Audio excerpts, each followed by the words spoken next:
Buenos días y bienvenidos a las entrevistas en Religión Digital. Hoy nos acompaña José María Fernández. José María, buenos días. Buenos días. Bienvenido. Gracias, igualmente. Sacerdote de la Sociedad de San Pablo, Paulinos. Sí. Y que viene a presentarnos dos libros de una colección que saca San Pablo, los 365 días.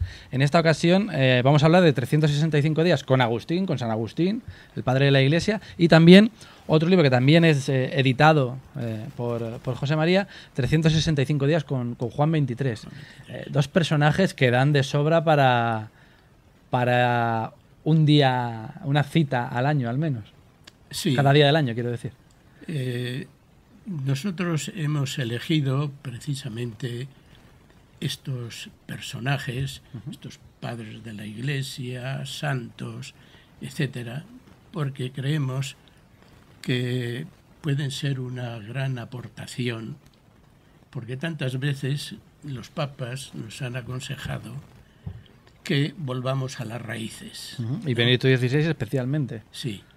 Y volver a las raíces es volver precisamente a estos grandes pensadores y a estos grandes padres y santos de la Iglesia que han tenido siempre algo que decir, ¿no?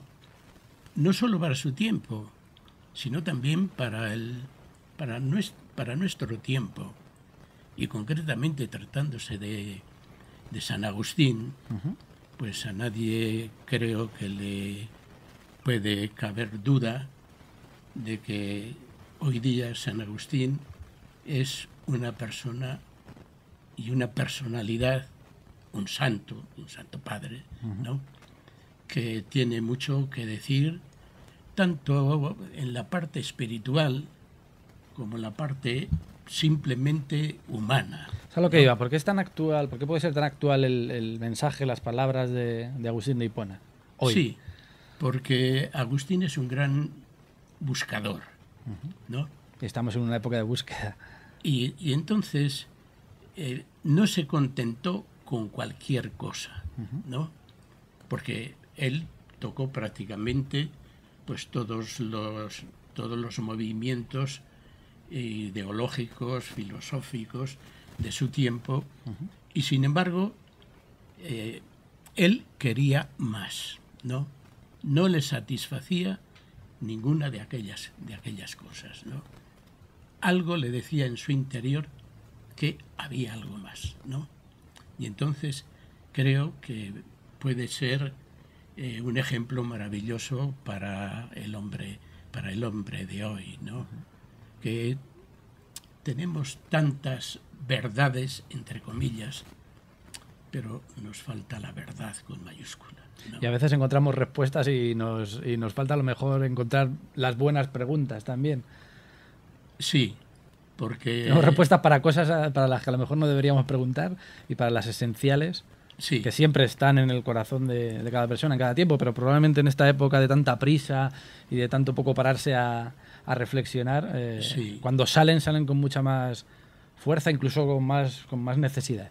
Sí, precisamente otra de las características de esta colección, ¿no?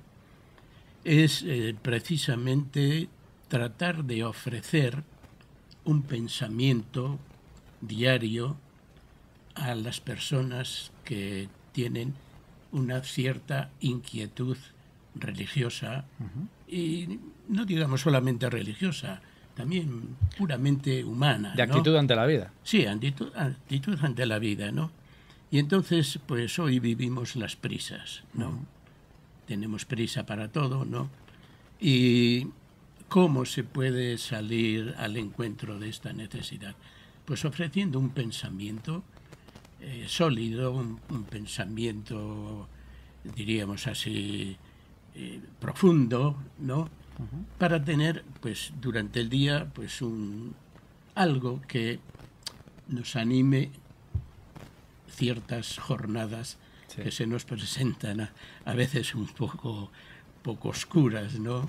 Sí, porque los pensamientos, como dices, o los párrafos que se introducen para cada día, estamos hablando de dos personajes, Agustín, un padre de la Iglesia, y Juan XXIII, un papa muy relevante. Ahora estamos celebrando los 50 años de la apertura del Concilio Vaticano II, pero por lo que hemos ido leyendo son textos que no son para eruditos. Quiero decir que cualquier persona con cierta inquietud puede leerlos. No es necesaria una formación teológica específica, sino que están buscados para que cualquiera pueda aprender de ellos, coger lo esencial. No tener una necesidad no tener unos estudios teológicos de primer orden para entender lo que se dice en cada uno de los libros. Sí, precisamente has tocado un punto importante, que es, diríamos, la idea que nos guía en esto, ¿no? Uh-huh. Porque tratamos de buscar siempre aquellos puntos, aquellos párrafos o aquellas ideas que no requieren, diríamos así, una preparación demasiado elevada. Uh-huh. Ya no digamos teológica, ¿no? De modo que la gente entienda lo que lee, ¿no? Y que no se quede pues siempre con ¿y esto qué quiere decir? ¿Qué habrá querido decir? Y tengo que tener un diccionario al lado para entender. Sí, o qué sé yo, o usar términos teológicos uh-huh. que hoy día pues no están al alcance pues de muchas personas, ¿no? Además, yo creo que es una de las labores de las editoriales católicas en el mundo de hoy, que para llevar a cabo la evangelización tienen que y están trabajando para hacer un lenguaje mucho más accesible al hombre de la calle, al hombre y a la mujer de la calle que están en búsqueda, sí. Y para la que el evangelio y los padres y los grandes pensadores cristianos de todo tiempo y condición son una buena puerta de acceso. Sí. Es eso precisamente lo que nosotros pretendemos, ¿no? Porque cada vez que nos reunimos para la cuestión de las ediciones, pues siempre tenemos en cuenta eso, el vocabulario, ¿no? La palabra que se hizo carne, sí. Pero que también se hace libros y que se tiene que hacer inteligible para cualquier persona. Sí.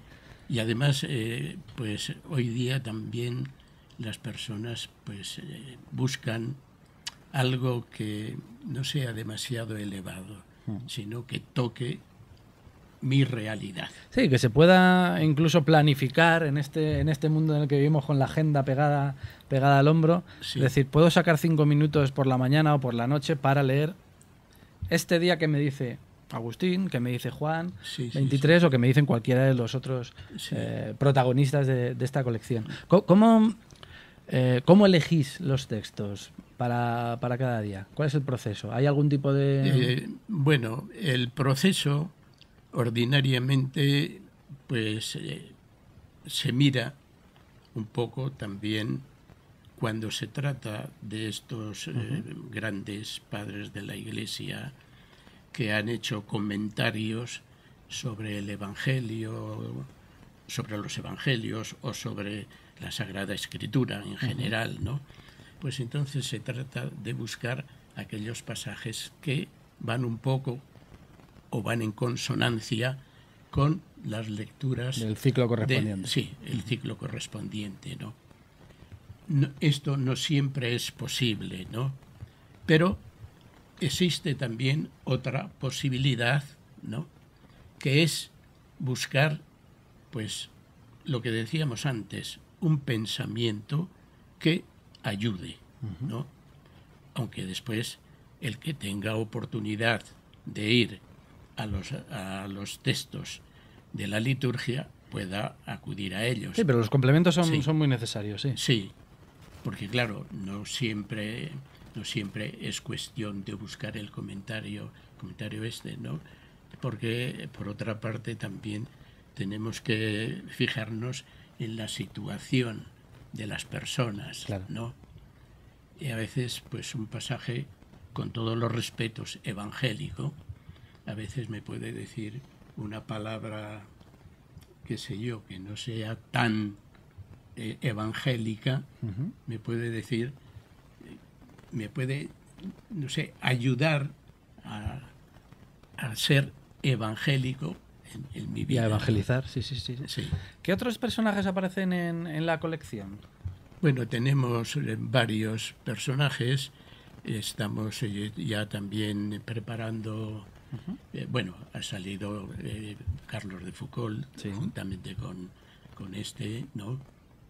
Y han salido también otros títulos como Santa Teresa de Jesús, San Juan de la Cruz, ¿no?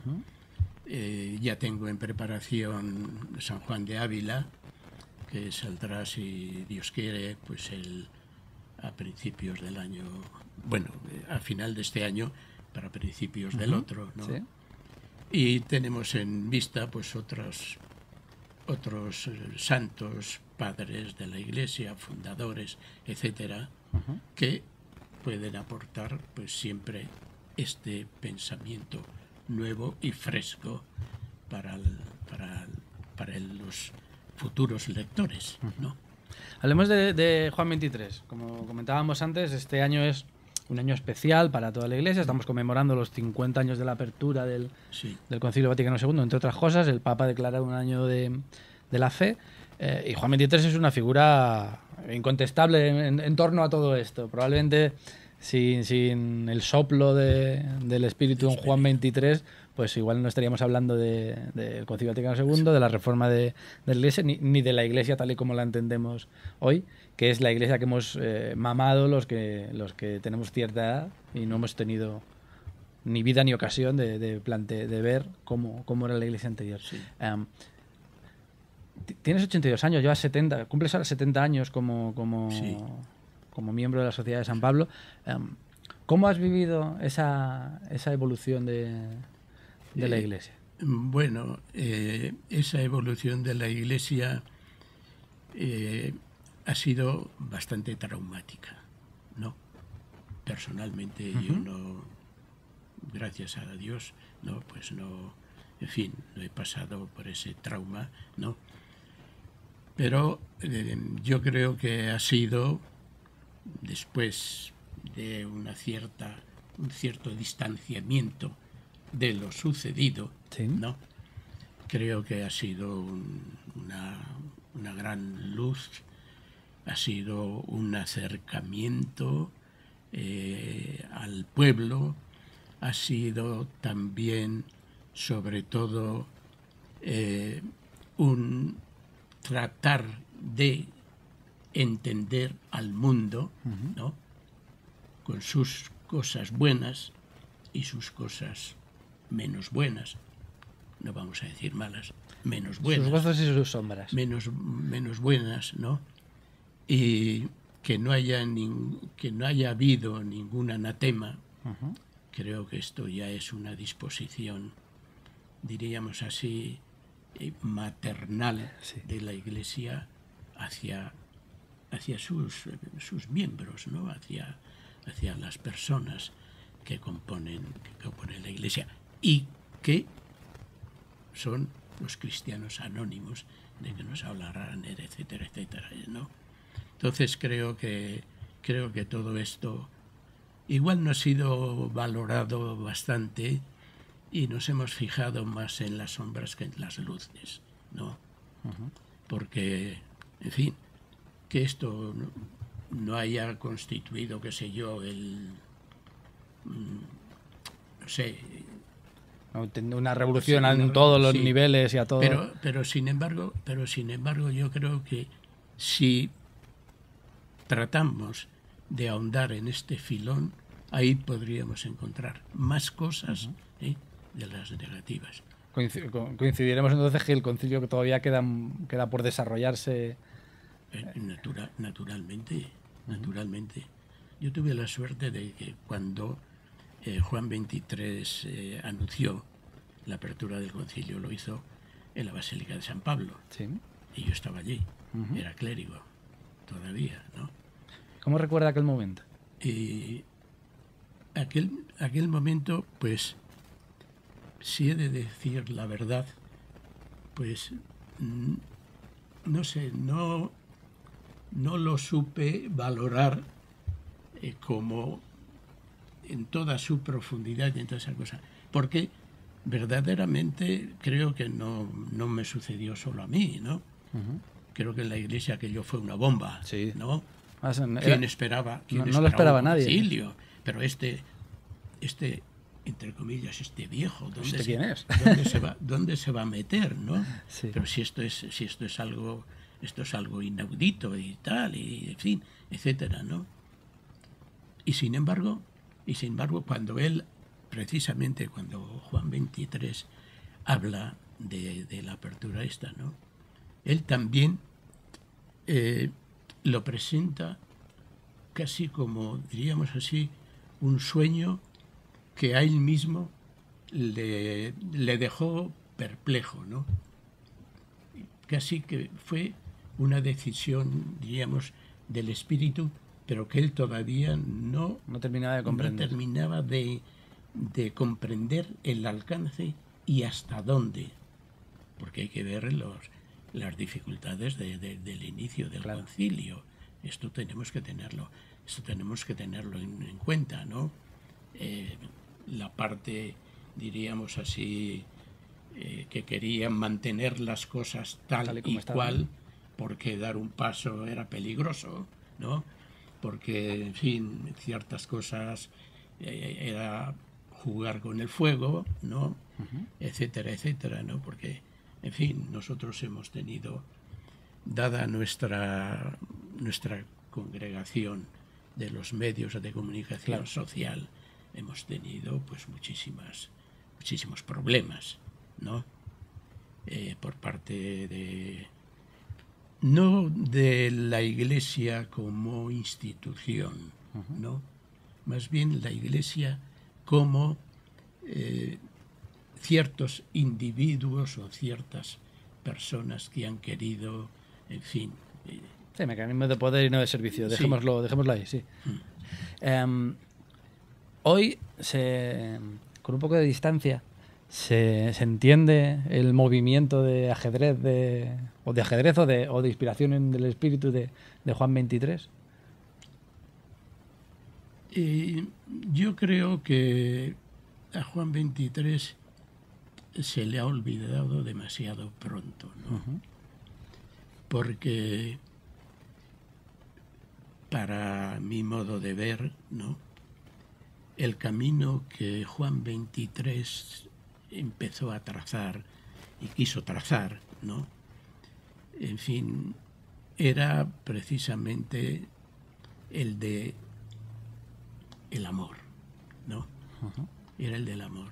Era una persona que no sé, él criticaba mucho a aquellas personas que solo veían desastres, que solo veían profetas de calamidades, era. Profetas de calamidades, eso es, ¿no? Concretamente cuando el yerno de Khrushchev fue al Vaticano, aquello fue, muchos cardenales sabemos que estaban en contra, porque decían, bueno, y alguno incluso salió de Roma. La iglesia tanto tiempo luchando contra el comunismo, y ahora resulta que el yerno de Khrushchev, el director de Pravda, que era el director de Pravda, ¿no? Por tanto, el diablo con patas estaba entrando en el Vaticano. No, y que era la ideología comunista, ¿no? Sí. Pravda, vamos. Sí, era el órgano oficial ¿no?, del Partido Comunista. Entonces, pues eso, ¿no? Y después resulta que todo fue el regalo a la mujer del rosario, cuando le dijo, recuerda cada vez que lo veas que hubo una madre que nos quiso. Cuando le preguntó, él sabía cómo se llamaban los hijos del yerno de Khrushchev, y bueno, el de la hija, claro, también, ¿no? Y le dijo, ¿cómo se llaman? Y ella dio los nombres. Y Juan XXIII dice, verdaderamente, dice, el nombre de un hijo suena mucho mejor en boca de una madre, ¿no?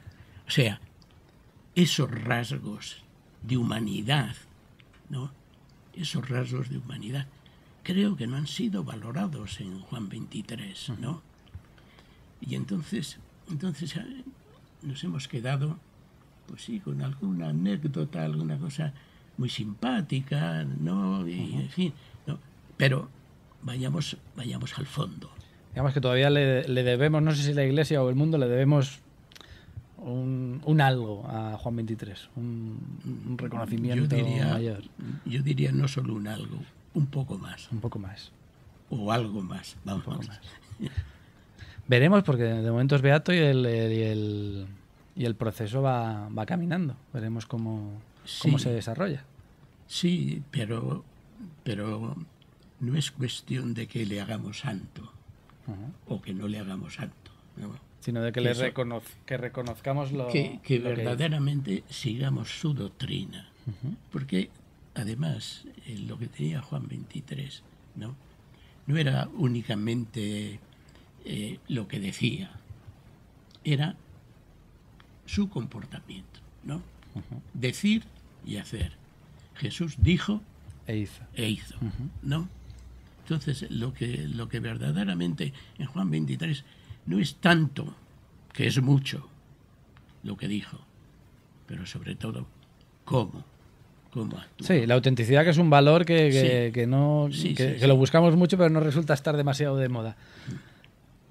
Pues ha sido un auténtico placer poder hablar contigo este rato. Espero que tengamos ocasiones para seguir hablando de estos y otros temas. Y viene que ni pintado, tanto Juan 23, sus 365 días, que supongo que hablará mucho de esta autenticidad de la que comentabas, y de Agustín de Hipona, dentro de la colección de San Pablo, los 365 días. Hoy presentamos estos dos. José María, muchísimas gracias. Gracias a ti. Y a ustedes, pues les esperamos en nuevas ediciones de las entrevistas en Religión Digital. Muy buenos días.